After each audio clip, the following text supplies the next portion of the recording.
Most people only ever see one side of a narcissist, the charming, compelling, apparently caring version that everyone around them seems to love.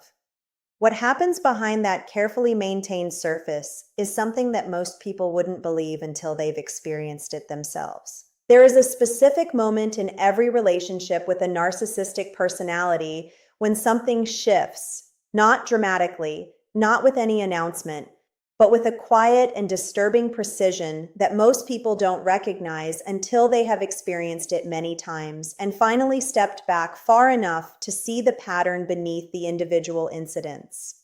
It is the moment the narcissist uses something you told them in trust to cause you pain, not accidentally, not in the heat of a moment where emotional regulation failed and something was said that was later regretted, but deliberately, calmly, and with a specificity that could only come from someone who had been listening very carefully to everything you revealed about your deepest fears, your most significant wounds, your most private uncertainties, and storing it not as intimacy but as inventory. What most people don't realize is that the empathy the narcissist appeared to demonstrate during the relationship's most intimate moments was never simply empathy. It was intelligence gathering. The conversations in which you felt most understood, most seen, most safe to reveal the parts of yourself you rarely showed anyone. Those conversations were producing something in the narcissist's internal world that had nothing to do with genuine connection. They were producing a detailed, functional map of exactly where you were most vulnerable, and that map would eventually be used. This is where the manipulation reaches its darkest expression. Because what makes empathy weaponization so psychologically devastating is not just the content of the attack, it is the betrayal layered beneath it. The specific fear you disclosed in a moment of genuine trust becoming the precise target of a later cruelty. The wound you described in confidence being prodded deliberately and knowingly during a conflict designed to destabilize you. The insecurity you revealed in a moment of openness being used to construct a narrative that confirms your worst beliefs about yourself. Pay attention to the timing of these attacks because they are never random. They arrive at moments of maximum vulnerability, during periods of stress, in the aftermath of an independent success that represented a threat to the narcissist's sense of superiority.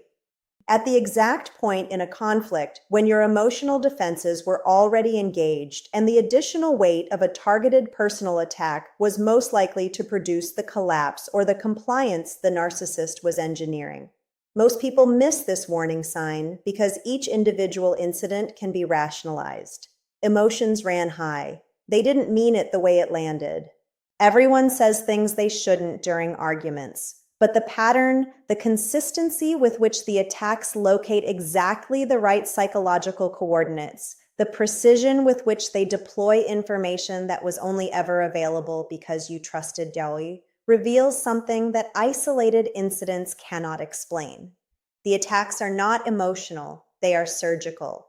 Then there is the manufactured dependence architecture. And this may be the most patient, the most sustained, and ultimately the most structurally damaging behavior in the narcissist's darkest behavioral repertoire, because it does not feel, while it is happening, like anything as dramatic as what it actually is. It feels like love, like concern, like someone who simply wants to be central to your life because they care so deeply about you. At first, it appears harmless. The subtle discouragement of friendships that didn't seem good for you. The gentle undermining of professional confidence that was framed as honest feedback from someone who wanted you to be realistic. The slow, careful replacement of your own judgment as the primary reference point for your decisions with the narcissist's assessment of what was right, appropriate, and good. What most people don't realize is that each of these individual behaviors, taken separately, can be explained away. But taken together across a sufficient span of time, they produce something that no single incident reveals. A person who has been quietly, systematically, and with extraordinary patience separated from every internal and external resource that would allow them to function independently of the narcissist.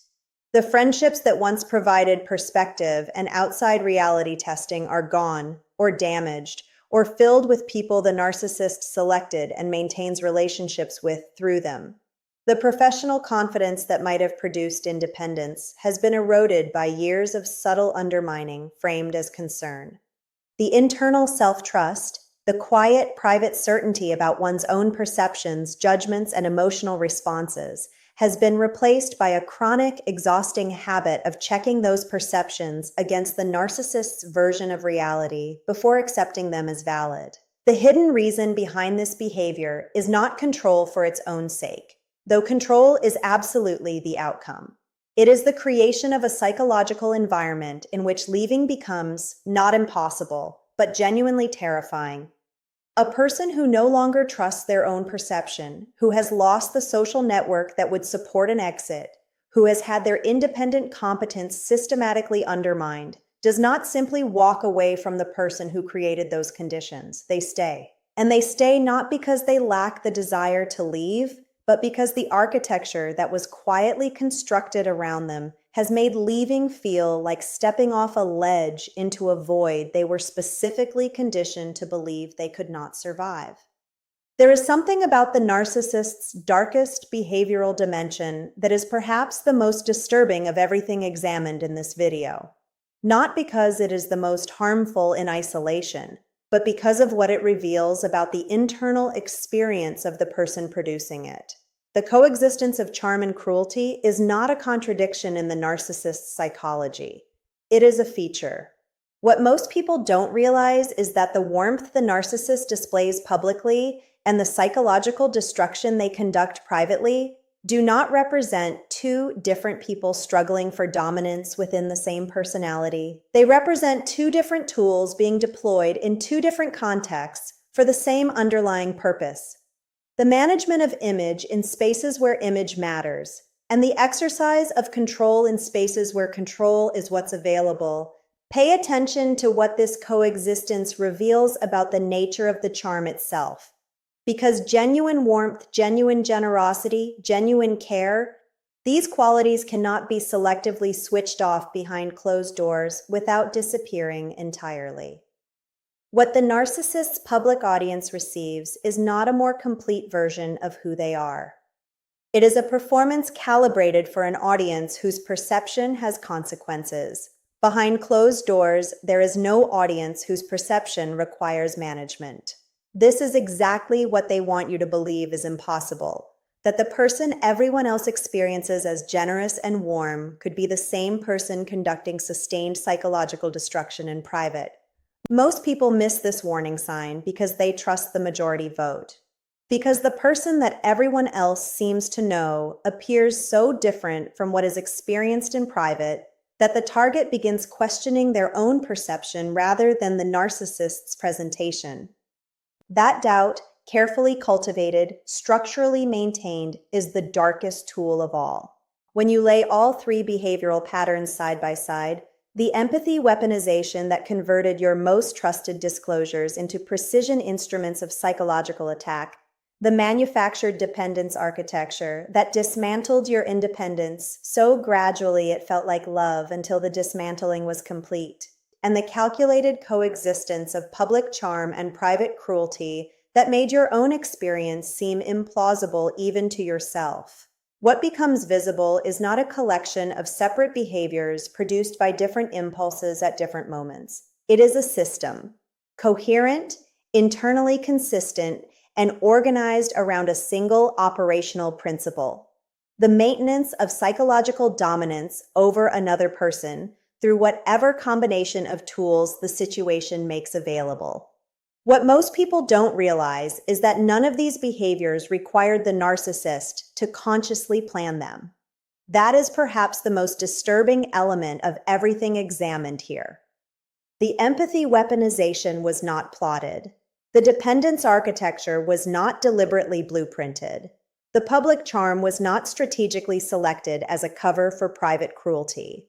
These patterns emerge from a personality structure that produces them automatically, the way a system produces whatever it was designed to produce, regardless of whether the operator is consciously directing the output. This is the hidden reason these behaviors are so difficult to identify while they are happening. They don't look like a system from the inside. They look like a relationship, imperfect, sometimes painful, occasionally wonderful, and confusing in ways that seem to be nobody's fault in particular. Pay attention to the pattern rather than the individual incidents, because the pattern was always there, consistent, predictable, and entirely revealing of something that the charm, the apparent vulnerability, and the occasional warmth were always designed to keep hidden. The darkest side of the narcissist was never the cruelty alone. It was the intelligence with which it was concealed.